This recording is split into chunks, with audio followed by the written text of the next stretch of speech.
అందరూ బాగుండాలని కోరుకుందాం. సీత, సరోజ ఇద్దరు స్నేహితురాళ్ళు. ఇద్దరు చిన్నప్పటి నుంచి కలిసిమెలిసి తిరిగేవాళ్ళు, కలిసి చదువుకున్నారు. అలాగే పెరిగి పెద్దవాళ్ళయ్యారు. సీతకు చదువులో ఫస్టు.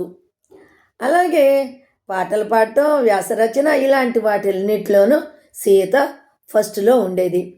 సరోజ మాత్రం చదువులో అంతంత మాత్రమే. ఆటల్లో మాత్రం ఫస్ట్ ఉండేది. అలా అందరూ కూడా సీత చదువులో ఫస్ట్ వస్తుందని, మంచిగా ఉంటుందని అందరూ పొగుడుతూ ఉండేవారు. అప్పుడు సరోజ అంతగా పట్టించుకునేది కాదు. తన స్నేహితురాలే కదా అని సంతోషంగా ఫీల్ అయ్యేది. అలాగే చదువులో వచ్చే ర్యాంకుల నుంచి సీతకు కాలేజీలో సీట్ వస్తుంది. అదే కాలేజీలో సరోజకు కూడా స్పోర్ట్స్ కోటాలో సీట్ వస్తుంది. ఇద్దరూ అదే కాలేజీలో చదువుతూ ఉన్నారు. అదే కాలేజీలో అదే క్లాసులో రఘు అనే ఒక కుర్రవాడు ఉంటాడు. ఆ అబ్బాయి చాలా అందగాడు, డబ్బున్నవాడు. అయితే ఈ యొక్క సరోజకి ఆ అబ్బాయిని చూసిన దగ్గర నుంచి ఇష్టం ఏర్పడుతుంది. అలా ఆ అబ్బాయితో బాగా మాట్లాడాలని చూస్తుంది. కానీ ఆ అబ్బాయి ఏమో సీత వైపు మొగ్గు చూపిస్తాడు. సీత బాగా పద్ధతిగా ఉంటుంది, ఎవరితో మాట్లాడేది కాదు. అయినా కూడా ఆ అబ్బాయికి సీత మీదే ఎక్కువ ఇష్టం కనపరిచేవాడు. అది సరోజకి నచ్చలేదు. ఇక సరోజకి అందరూ సీతను పొగుడుతూ ఉంటే అప్పుడు ఇక ఈర్ష్య మొదలైంది. ఈర్ష్య, అసూయ స్టార్ట్ అయినాయి. దానికి తోడు తనిష్టపడ్డ ఆ రఘు కూడా సీత వైపే ఎక్కువ మొగ్గు చూపేటప్పటికీ ఆ అమ్మాయి తట్టుకోలేకపోయింది. ఎలాగైనా ఆ సీతను ఈ యొక్క రఘు మనసు నుంచి తుడిచేయాలి అనుకుంటుంది. ఒక లవ్ లెటర్ రాసి సీత పుస్తకంలో పెడుతుంది. అప్పుడు సీత పుస్తకంలో ఆ లవ్ లెటర్ చూసి పేరు రాయదు.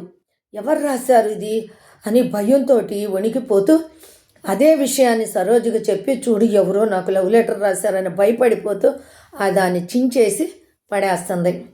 అప్పుడు ఇది జల్సీగా ఫీల్ అవుతుంది. ఉండు ఉండు నీ పని చెప్తాను అన్నట్టుగా. ఇక తర్వాత మళ్ళా ఒకరోజు అనుకోకుండానే సీతగారు అనేసి వెనకమాలబడి రఘు మీ యొక్క నోట్బుక్ ఇవ్వండి, నేను రాసుకుని మళ్ళా ఇస్తాను అని అడుగుతాడు. ఇక ఏమి చెప్పలేక సీత బుక్ ఇస్తుంది. అది చూసినటువంటి సరోజకి ఇంకా కొత్తలాడిపోతుంది. బాగా ఈర్ష్య ఎక్కువైపోతుంది. దీన్ని ఎట్లయినా కానీ బాధ పెట్టాలి అని అనుకుంటుంది. అనుకుని మళ్ళా ఇంకొక లవ్ లెటర్ లాగా రాసి ఆమె పుస్తకంలో పెడుతుంది.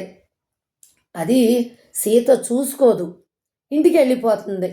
ఇంటికి వెళ్ళిపోయిన తర్వాత తన తమ్ముడు అడ్డం వచ్చేటప్పటికి ఆ పుస్తకాలన్నీ కింద పడిపోతాయి. ఆ కింద పడ్డప్పుడు ఆ పుస్తకంలోని లవ్ లెటర్ కూడా కొంచెం పక్కకి వెళ్ళిపోతుంది. తనకు ఆ పుస్తకాలు సర్దుకుని లోపలికి వెళ్ళిపోతుంది. మన్నాడు మామూలుగా కాలేజీకి వెళ్ళిపోతుంది. వాళ్ళమ్మ ఊడ్చేటప్పుడు ఆ కాగితాన్ని తీసి చూస్తుంది. ఆమెకు దొరుకుతుంది. అది చూడగానే నిర్ఘాంతపోతుంది. వామ్మో ఏంటి లవ్ లెటర్ అనేసి భర్తకి చెబుతుంది. ఆయన కూడా చూసి వామ్మో ఏంటిది, మన అమ్మాయి ఇలాంటి ఇంత పని చేస్తుందా, ఇలా అనుకోలేదు అని ఇద్దరు బాగా బాధపడతారు. మర్నాడు కాలేజీ నుంచి రాగానే పిల్లని ఇక రేపటి నుంచి నువ్వు కాలేజీకి వెళ్ళక్కర్లేదు, ఇంట్లోనే ఉండు అని గదుముతారు. ఎందుకు, నేనేం తప్పు చేశాను, నన్ను ఎందుకు కాలేజీకి వెళ్ళొద్దంటున్నారు అని చెప్పని అడుగుతుంది.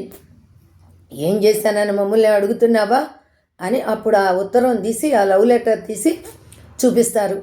చూపించి నువ్వు ఎవరిని ప్రేమిస్తున్నావు, ఎవరు అబ్బాయి, నువ్వు కాలేజీకి వెళ్ళేది ఇందుకేనా అనేసి తండ్రి చెయ్యెత్తుతాడు కొట్టడానికే. తల్లి అయితే తిడతా ఉంటుంది.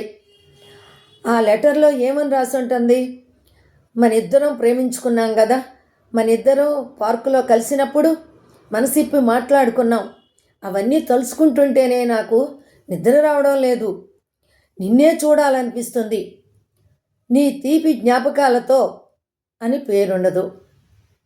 పార్కుల దాకా వెళ్ళిందా మీ ప్రేమ అని వాళ్ళు బాగా అరుస్తారు, కోప్పడతారు. ఈ అమ్మాయికి ఏమీ తెలియక ఏడుస్తుంది.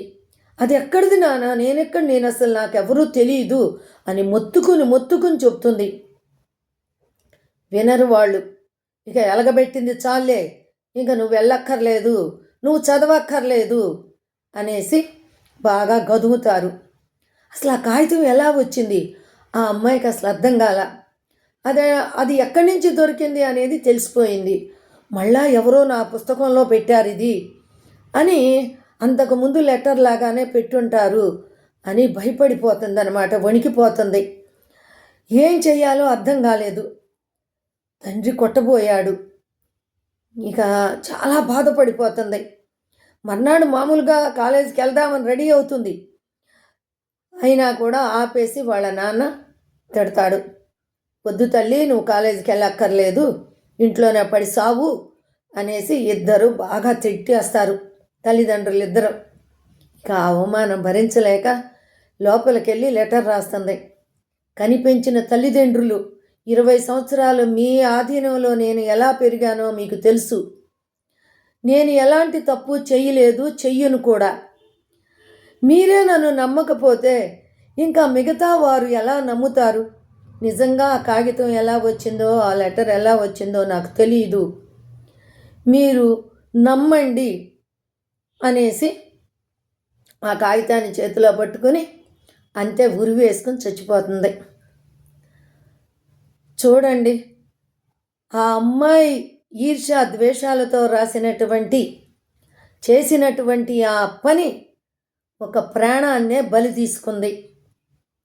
అది తెలిసిన ఆ అమ్మాయి ఇలా స్నేహితురాలు ఆ లెటర్తోనే చనిపోయింది అని తెలిసిన మరుక్షణం చాలా బాధపడుతుంది. ఇంత పని చేస్తుందని నేను అనుకోలేదు, ఆమెను మానసికంగా బాధ పెట్టాలనుకున్నాను కానీ ఆమె ప్రాణాన్ని తీయాలని నేను అనుకోలేదు అని చాలా బాధపడుతుంది. చేతులు కాలిన తర్వాత ఆకులు పట్టుకుంటే ఉపయోగం ఏముంది? ప్రాణమే పోయింది. ఆ అమ్మాయికి ఉన్నటువంటి, సరోజకున్నటువంటి ఈర్ష్యతోటి, ద్వేషం, అసూయ, వాటితోటి ఆమె చేసినటువంటి ఆ పని ఒక ప్రాణాన్నే తీసుకునే దాకా వచ్చింది. అందుకనే ఎప్పుడూ కూడా ఈర్ష్య ద్వేషాలను, అసూయను వదిలివేసి మనసుతో ఆలోచించి మసులుకోవాలి. ఇది మీకు నచ్చినట్టయితే ఒక లైక్ చేయండి, అలాగే ఒక కమెంట్ ఇవ్వండి. మరి మీకు కుదిరితే లైక్ చేయండి.